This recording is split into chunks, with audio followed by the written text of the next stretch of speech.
Okay, so hello. I actually just received a hair transplant today. As you can see, my hair was not shaved in the front. It includes a lot of the gray hairs that I had in my hairline. I'm going to bend down so you can see it. And the reason why you're seeing all the grays is because I did not want to put any products in my hair leading up to a hair transplant. The method that I had used was the FUT strip method, and my concern was in the corners, so right here, as well as the side. I've got to be careful not to touch my hair, and the sides. And I wasn't so much concerned about here, but I was a little bit concerned about here. But of course, more so in here, as well as the front, and then back here in the temple region. And so when I consulted with the doctor, those were the trouble spots that I had pointed out. My hair is thick, so when you go into a hair transplant, you can't put any products in your hair. It has to be completely clean. So this is why my hair looks like this. I didn't braid it because tomorrow I have to go and wash my hair at the doctor's office, so I'm not going to bother with that. Um, but what stood out to me was that he didn't shave the front of my hair. And I guess not all doctors shave the front of my hair, but I thought that they would have shaved the front of my hair.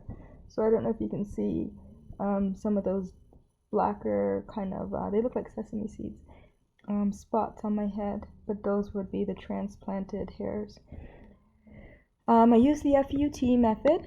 The FUT method required them to take a strip from the back of my head and then dissect that and then put the follicles in the front.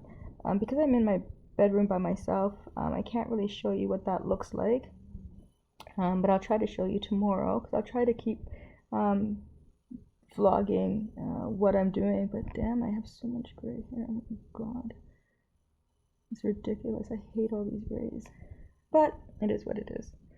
So now, to tell you a bit about what happened today. So I arrived. I don't really want you to see my full face. Let me just do that. So I arrived at the clinic at 7:30 in the morning. Completed some paperwork. That was fine. After I completed the paperwork, I put my stuff away. I took some medication to kind of relax me. Excuse me. And then I went into the surgery room where I laid face down on a cot, and they started to freeze the area through needles, but they also used like a little vibrating thing beside the needle, and so that was kind of to calm me down or distract me, and it worked. When I did feel like the prick of the needle, or if I felt that something hurt, they did kind of stop or give me a moment. So that was pretty good. But other than that, like, it was pretty good. Like, I really have a low threshold for pain, but this was not, the pain was not an issue for me. So no, that was fine. When that was done, and then the doctor came in and the doctor cut the strip that was going to be used. And again, I was talking to him. I knew he was doing it, but I wasn't quite sure. And it didn't hurt. I mean, I could feel like a kind of a cutting, like when you use like an X-Acto knife to cut something. It was sort of like that, but it wasn't gross. Like when I'm at the dentist's office and I can hear them doing work in my mouth, I feel nauseous. This was different. I didn't feel nauseous. I didn't feel grossed out. The other thing is that we chatted. And I was a bit quiet because I didn't sleep that well the night before because I was excited. And anyhow, it was done. I looked at the time and it was about maybe 9:15, and I had gotten there at 7:30, and there was still the admin stuff that I had to do. So I was really surprised that by about 9:15 we were done. Gave me the remote control for the television to order a movie. Had a granola bar and some water, and another 10 minutes I was knocked out. I was tired. So after that, they, I guess, started working on the dissecting of the hair grafts. Shortly after that, again, they started to apply the grafts, which you can see. And those are the grafts. Can't touch them. They don't hurt, but again, I am taking medication, so maybe that's why they don't hurt. I'm not bleeding at all, but I did all the stuff, the pre-op stuff that I was told to do, and I don't drink alcohol. I stopped drinking things with caffeine. I wasn't eating a lot of sweets. I wasn't overexerting myself. I wasn't taking anything with vitamin E or what's the other one? Anything that was on the list. There was vitamin E and there was something else. But whatever it was, I wasn't consuming anything with those things in there. I basically followed everything. Oh, and I was massaging my scalp the way that they had instructed me to follow my scalp.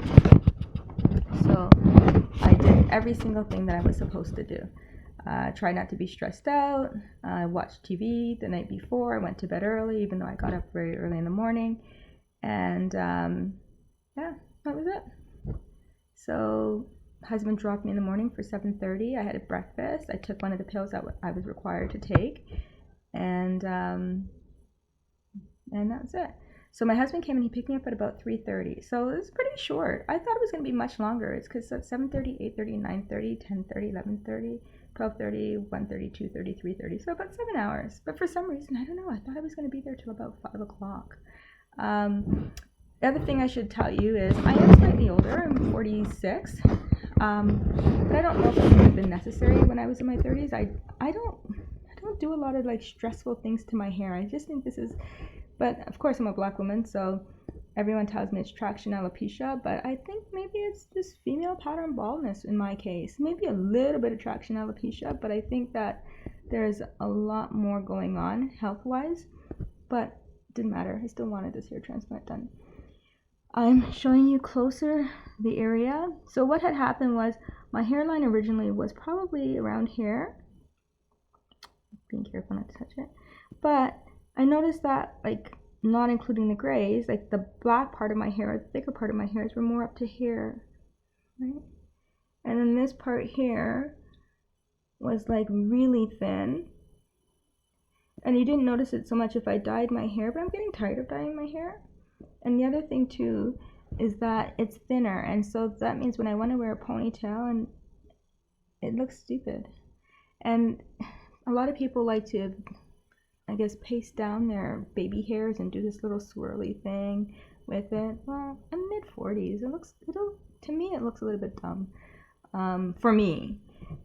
It's cute for other people. I just didn't think it's like that kind of stuff, trying to paste down my baby hairs to give me some sort of look that I have hairs.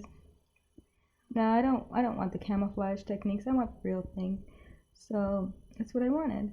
Would I do this again? I don't know, because I don't know how dense this is going to be when the hair grows in or not. So yeah, so that's where I am. I would love to show you the back of my hair, but unfortunately I can't because I'm the only person in my bedroom.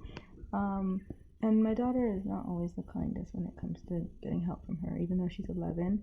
My husband is downstairs. Today's Canada Day, so our neighbors are outside. Everybody's outside. The weather's beautiful, and it's not fair for my husband to be cooped up in the bedroom with me while I'm convalescing. So that's good. I'm okay. But another time I'll show you. Maybe tomorrow I'll get him to record for me or take pictures for me of the back, because it was the FUT strip method. But I will say this. I'm feeling on a pain threshold of 1 to 10. My pain threshold right now is probably 0.5. So if anybody's considering getting a hair transplant, I would say it's not nearly as painful as I thought, especially because I was doing a lot of research and watching a lot of YouTube videos, and so it wasn't that bad. Eventually I'll show you my face, but right now I look pretty terrible, and I don't want anyone who knows me to see this video down the road and say, oh my gosh, she looks hideous. So yeah, so this is all you're going to see for now, just the top of my head and my crazy sideshow bob hair, and that's it. Any questions you can leave in the comments. Because I'm not planning on doing this as a career, you don't have to like, comment, and subscribe, but if you do want to get notification of my next video, then yeah, you can. And yeah, and if you have any questions, unfortunately I'm that person who's not on Instagram, not on Facebook, not on any of those kind of things. you can leave a comment below and I will answer them because that's what I'll do. All right, everyone, you have a good evening. Oh, and by the way, that little dot thing that you're seeing on my nose is a pimple that I was messing around with, and it will disappear. But yeah, ask me any questions you'd like. I did use a doctor in Toronto. I really liked him. I did a lot of research. I was initially going to go down to the US. COVID-19 happened, but I hadn't booked my appointment.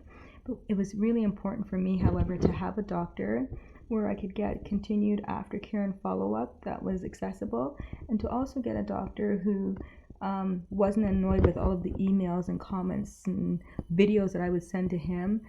He was really responsive to me, and he was well aware of my concerns of doing African American, African Canadian, kinky Afro hair, however you call it, because I was a bit reluctant or doubtful of the number of black clientele that they have, because Canada is different from the US. We don't have the same black population that they have in the US. And so he was pretty assuring to me. And I also think that because this is a potential niche market for him, of course, he'll want to do an exceptional job so that, you know, I can refer him to other black women who may be experiencing the same thing that I'm experiencing. And so I'm happy with the doctor's office. Now I just want to be happy with the results. So yeah, stay tuned. I'm going to try to do updates on a regular basis for women who have done this. And if there are any other women, black women, African American women, women with kinky hair, however you refer to yourself, let's try to connect and motivate each other through this whole process and just kind of see where we are and yeah, communicate and encourage during this program or during this journey. All right, that's it for me. It is 7:11. I don't know what time I'm going to upload this or if I'm going to upload this, but yeah, it will be uploaded at some point. And today is day 1, July 1st, of my FUT hair transplant in the city of Toronto with Dr. Cotterill. I have to get permission, I think, to use his name, but that's the doctor I use, and he was absolutely wonderful, very respectful, very patient, very knowledgeable. His staff were great, professional, clean environment. I have no complaints about that. And I got a decent lunch as well. Okay, take care. Bye.